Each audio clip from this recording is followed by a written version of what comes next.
अध्याय 1 भाग 3 कार्यविधि का बड़ा अंतर। चेतन मन समुद्री जहाज का कप्तान है। वह जहाज को दिशा देता है। वह इंजन रूम के लोगों को आदेश देता है। तभी वे बॉयलर, यंत्रों और काफ़ी उपकरणों को नियंत्रित करते हैं। उन्हें यह पता नहीं होता है कि वे कहाँ जा रहे हैं। वे तो सिर्फ कप्तान के आदेश का पालन करते हैं। अगर कप्तान कंपास और बाकी यंत्रों के आधार पर गलत या दोषपूर्ण निर्देश जारी कर दे तो जहाज चट्टानों से टकरा सकता है।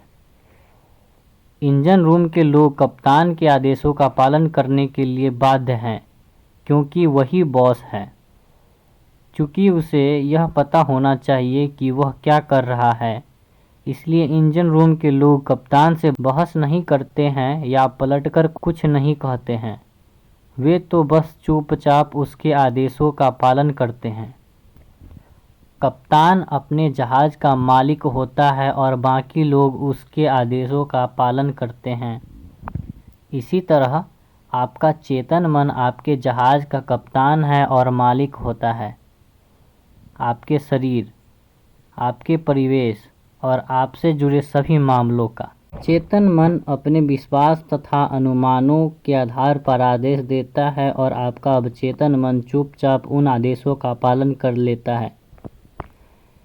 यह आदेशों पर सवाल नहीं करता है या यह नहीं पूछता है कि वे किस आधार पर दिए जा रहे हैं। अगर आप खुद से बार बार कहें, मेरे पास इस चीज़ को खरीदने के लिए पैसे नहीं हैं, तो आपका अवचेतन मन आपकी बात मान लेता है। वह यह सुनिश्चित कर देता है कि आपके पास अपनी मनचाही चीज़ खरीदने के लिए कभी पैसे नहीं रहें।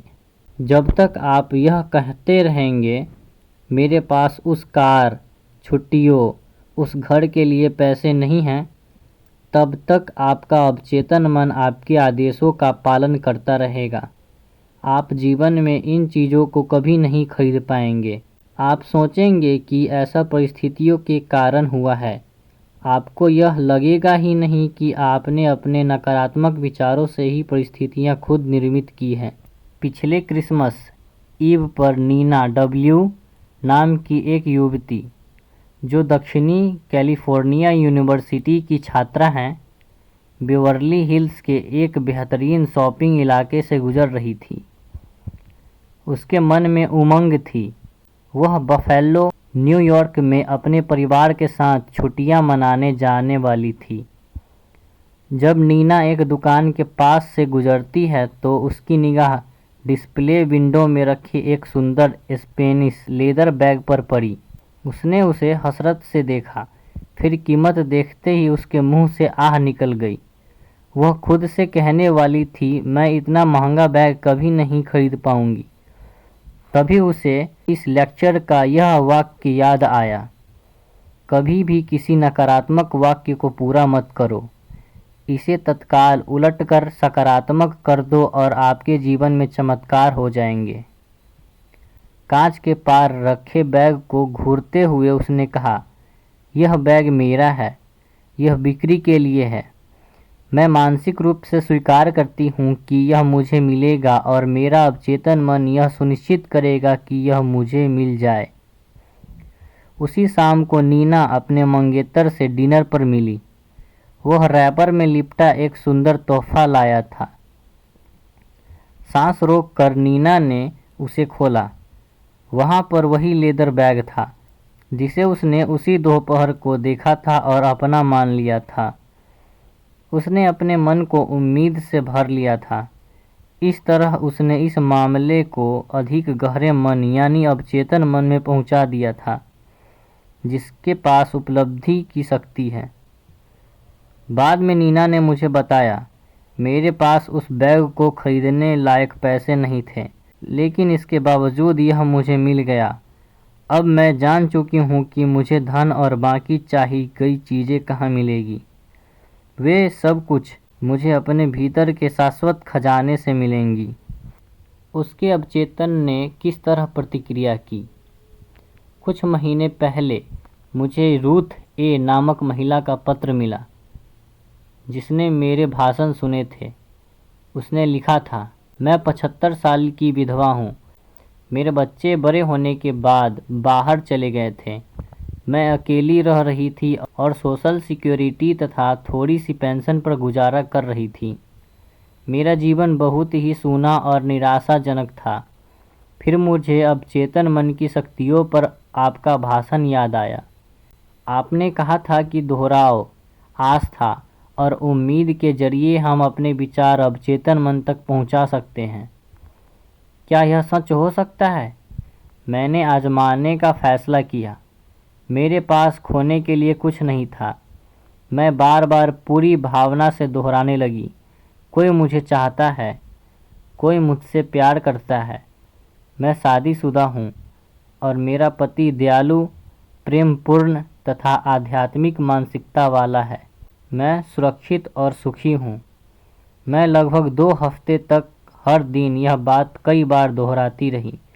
एक दिन नुक्कड़ वाली दवाई की दुकान पर एक रिटायर्ड फार्मासिस्ट से मेरी मुलाकात हुई। वे दयालु, समझदार और बहुत धार्मिक थे। वे मेरी प्रार्थना का आदर्श जवाब थे। 1 हफ्ते के भीतर ही उन्होंने मेरे सामने शादी का प्रस्ताव रख दिया। इस समय हम यूरोप में हनीमून मना रहे हैं।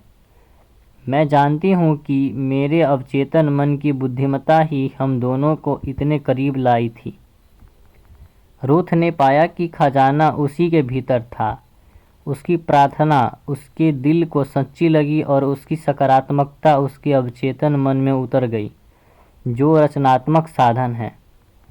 जिस पल उसने दृढ़ता से यह तस्वीर देखी, उसके अवचेतन मन ने आकर्षण के नियम द्वारा जवाब खोज लिया। बुद्धिमानी और समझदारी से भरा अवचेतन मन उसे और उसके नए पति को एक साथ ले आया। आप इस बारे में ज़रूर सोचें।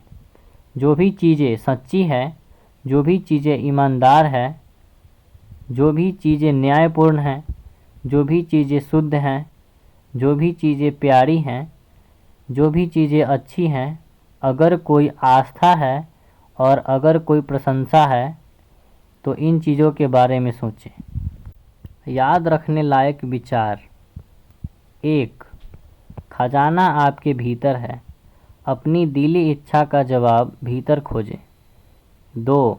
सभी युगों के महान व्यक्तियों का महान रहस्य यह था कि उनमें अपने अवचेतन मन की शक्तियों से संपर्क करने और उन्हें मुक्त करने की प्रतिभा थी।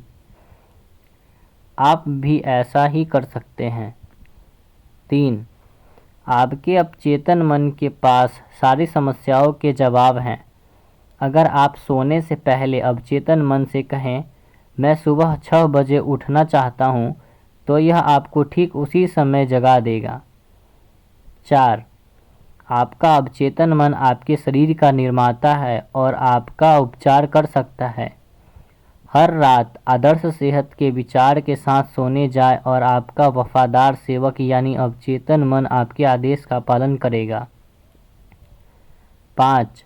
हर विचार एक कारण है और हर परिस्थिति एक परिणाम है। 6.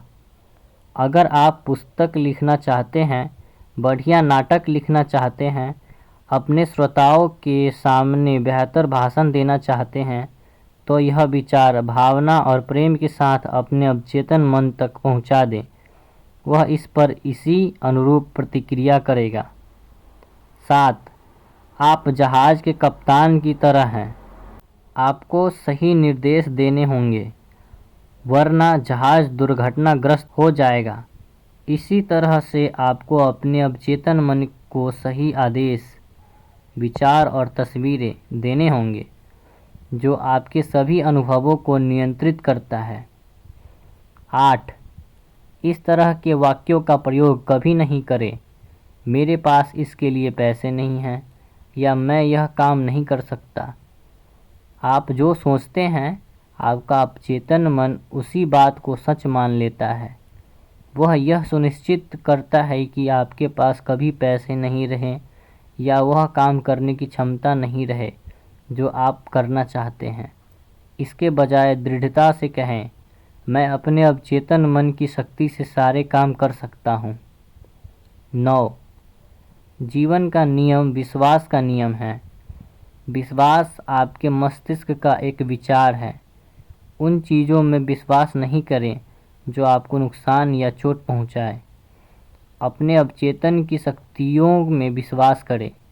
यह विश्वास रखें कि वे आपका उपचार करेंगी, प्रेरित करेंगी, शक्तिशाली और समृद्ध बनाएंगी। आपके विश्वास के अनुरूप ही आपको मिलेगा। 10. अपने विचारों को बदल लें, आपकी तकदीर खुद ब खुद बदल जाएगी।